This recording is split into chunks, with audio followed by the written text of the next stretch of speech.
চারিদিকে যাবি ও হে ভব সিন্ধু পার, ভব সিন্ধু পার, ধন্য কলিযুগ চৈতন্য অবতার। চৈতন্য অবতার। এই যে কলিযুগ তো পাপে ভরে গেছে বাবা, কলিযুগে আর এক পাত মাত্র ধর্ম বেঁচে আছে, সত্য তেতা দাপর কলি, এই চারটে যুগ আমরা পাই শাস্ত্র মতে। সত্যি চতুষ্পদ ধর্ম ছিল, তেতায় তিন পাত ধর্ম, এক পাত অধর্ম, দাপরে দুপাত ধর্ম, দুপাত অধর্ম, কিন্তু এই কলিযুগে এক পাত মাত্র ধর্ম আছে। তাহলে তাও কেন কলিযুগকে ধন্য বলছেন? তাই চান বলছে ধন্য হবে না, কারণ এই কলিযুগে আমার গৌরাঙ্গ মহাপ্রভু জন্ম নিয়েছিল।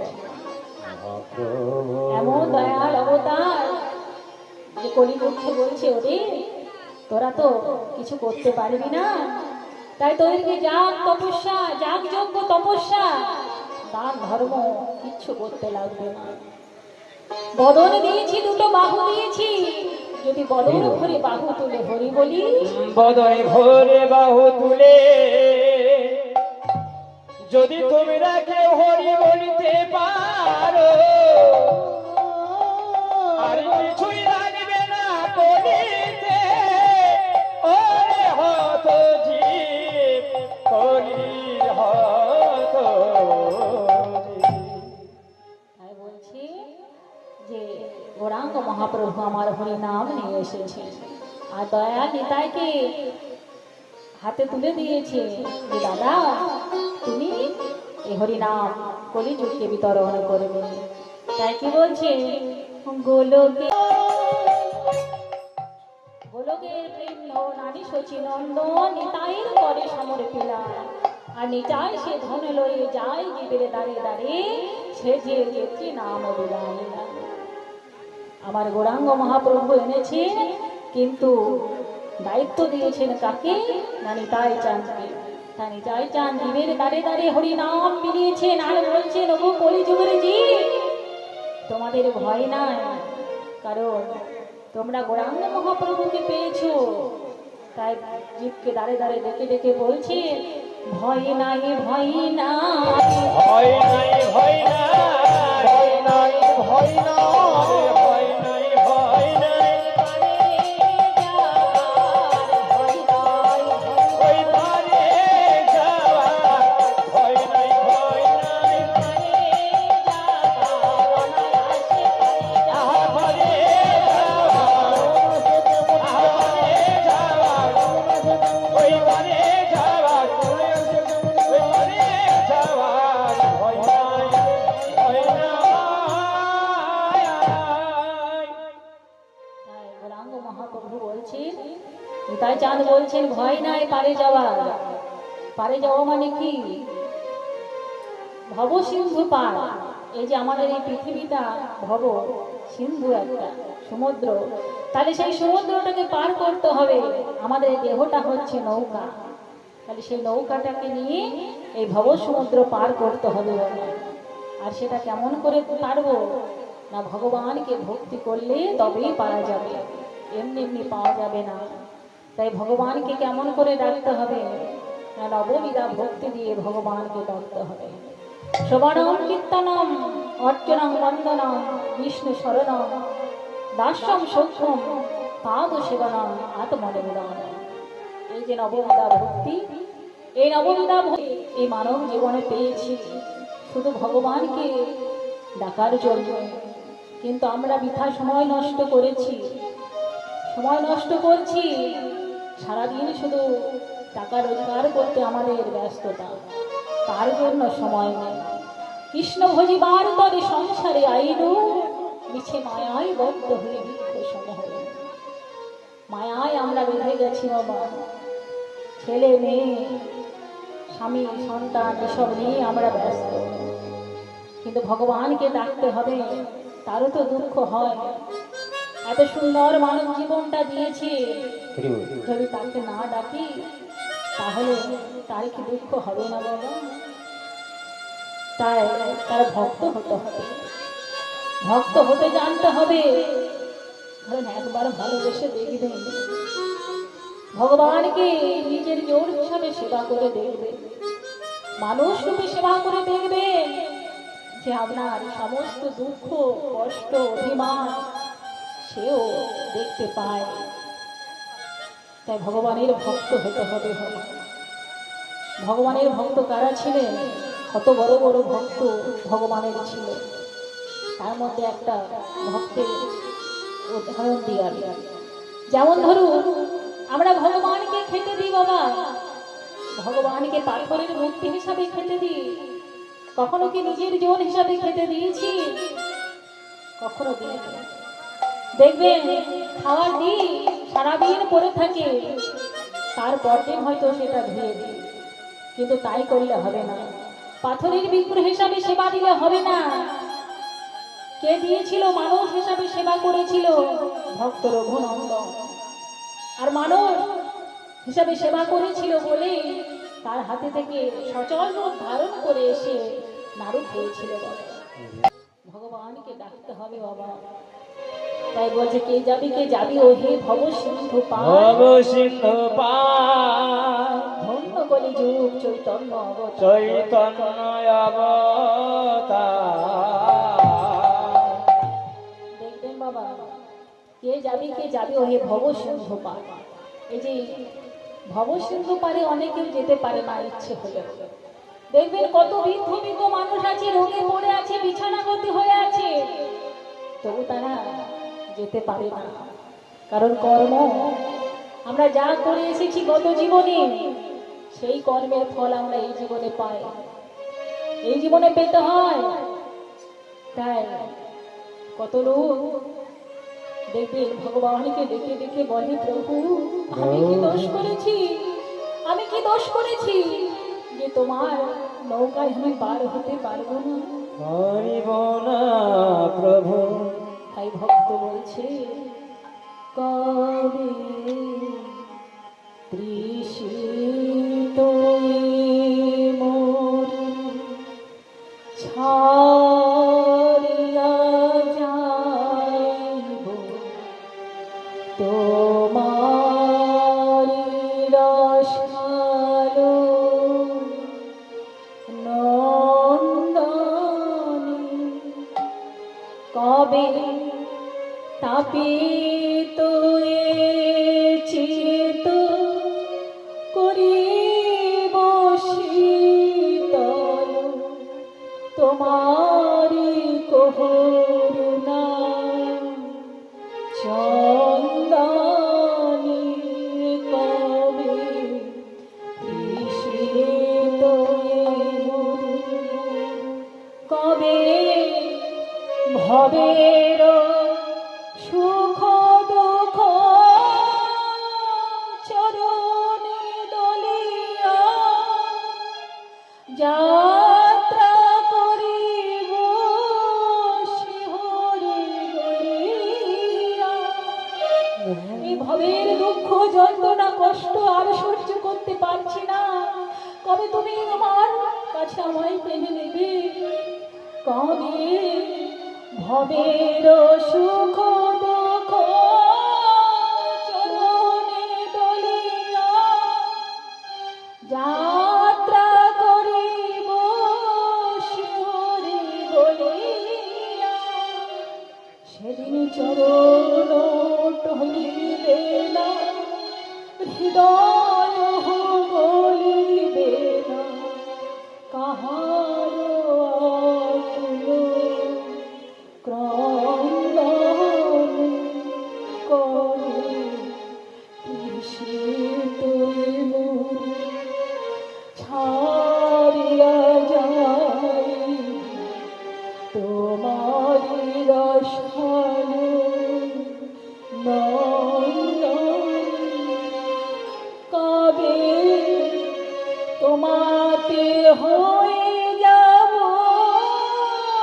আমার আমি হারা, তোমারি নাম নিতে নয়নে ববে ধারা। তোমাতে হয়ে যাব আমার আমি হারা, তোমার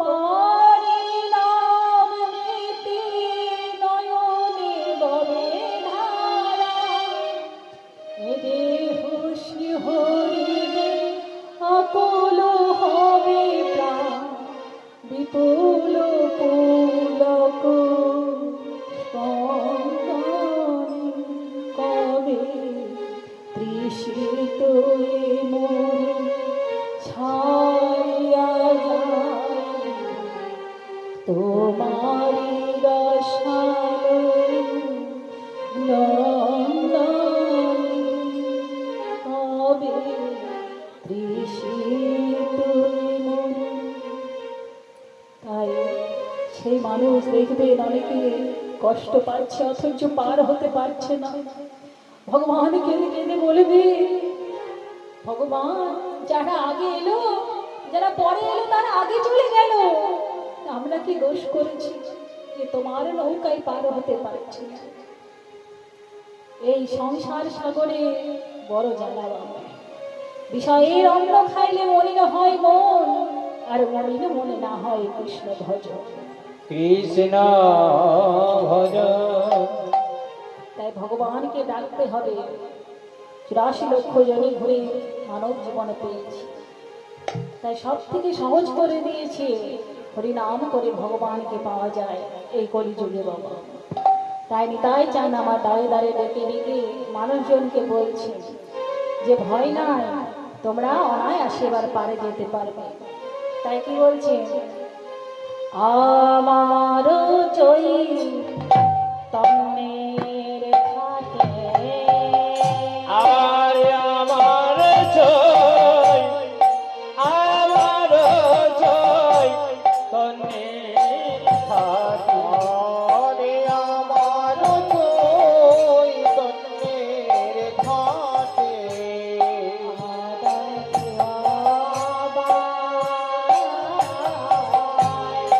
আমার জয় তনে ঘাটে আগান খেওয়াব। জড়ায় অর্ধ আতুর সকলে পার ওই জড়ায় অন্ধ আতুর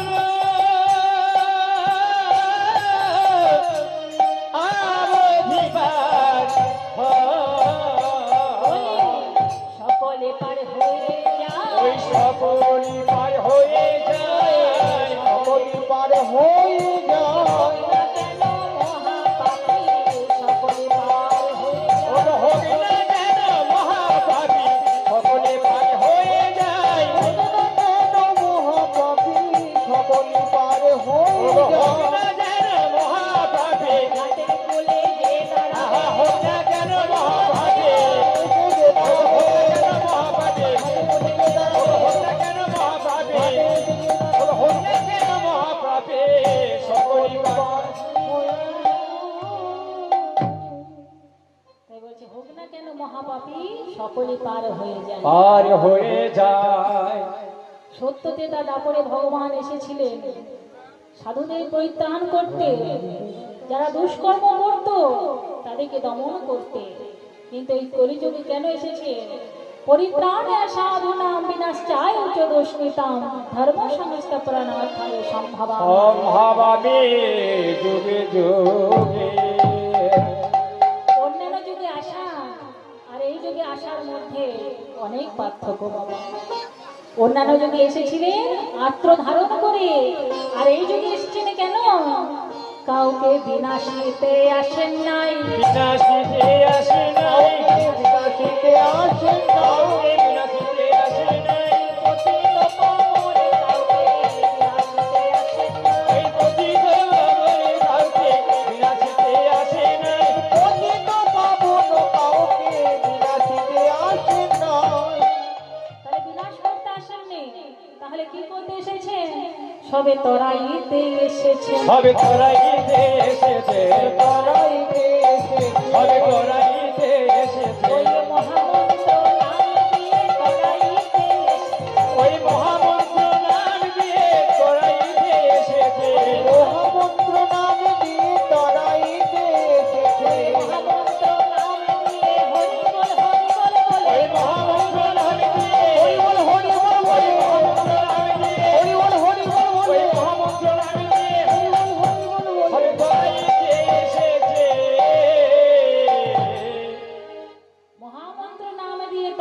করতে এসেছে। মহামন্ত্র নাম কি আপনারা সবাই করেন?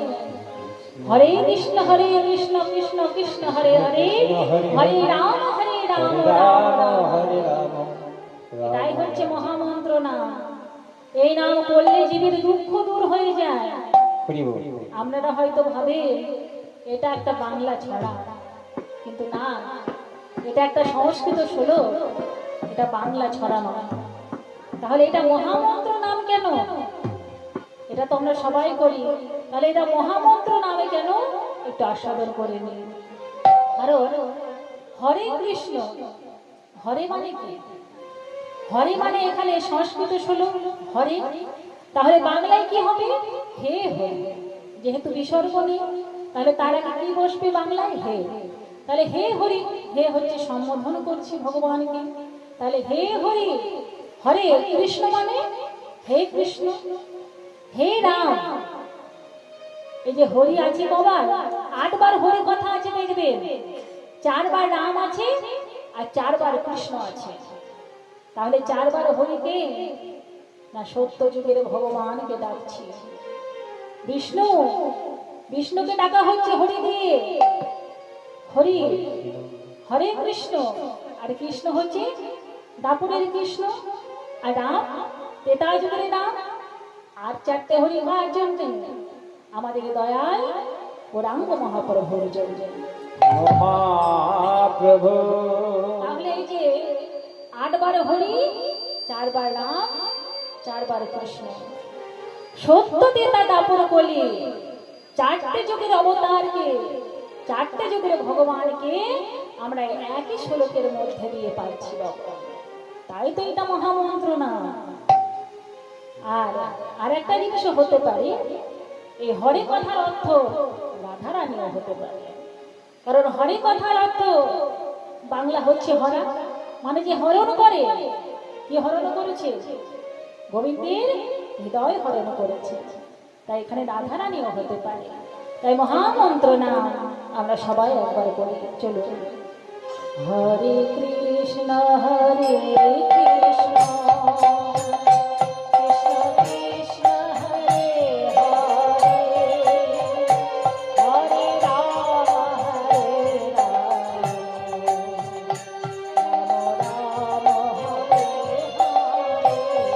সবাই হরে কৃষ্ণ হরে কৃষ্ণ, কৃষ্ণ কৃষ্ণ হরে হরে, হরে রাম রাম, রাম রাম হরে হরে। হরে কৃষ্ণ কৃষ্ণ কৃষ্ণ হরে হরে, হরে রাম রাম রাম হরে হরে। কৃষ্ণ হরে কৃষ্ণ কৃষ্ণ কৃষ্ণ হরে হরে, হরে রাম রাম হরে হরে। সবাই হরে কৃষ্ণ হরে কৃষ্ণ, কৃষ্ণ কৃষ্ণ হরে হরে, হরে রাম রাম, রাম রাম হরে হরে। সবাই করলেন মহামন্ত্র নাম। ঘরে সময় হয় না হয়, সব কাজ ছেড়ে দিয়ে এখানে এসেছেন, সবাইকে করতে হবে। তাই মহামন্ত্র নাম ঘরে বসে করবেন। কেন ঘরে বসে যেন করবেন? আর তালি দিয়ে করবেন, কারণ তালি দিয়ে করলে অনেক উপকার হয়। তাই ঘরে বসে তালি দিয়ে মহামন্ত্র নাম করবেন। বলছে সময় থাকতেই নাম করতে হবে বাবা। হয়তো মনে করছি আমরা 90 বছর বাঁচবো, আর 80 বছর 85 বছর পরে আমরা নাম সংকীর্তন আরম্ভ করব। কি গ্যারেন্টি আছে বাবা? এই যে দাদা চলে গেল, ভেবেছিল যে এত তাড়াতাড়ি চলে যাবে? ভাবেনি। তাই আমরা কবে আছি কবে নেই আমরা জানি না। বুড়ো বয়স যে পাবো কোনো গ্যারেন্টি নেই। তাই সময় থাকতে সাধন ভজন করতে হবে, সময় থাকতে হরিনাম করতে হবে। একটা